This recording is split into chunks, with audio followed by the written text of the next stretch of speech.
ميم ذلك الكتاب لا ريب فيه هدى للمتقين الذين يؤمنون بالغيب ويقيمون الصلاة ومما رزقناهم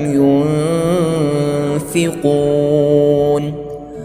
والذين يؤمنون بما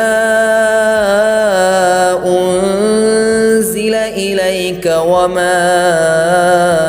أنزل من قبلك وبالآخرة هم يوقنون أولئك على هدى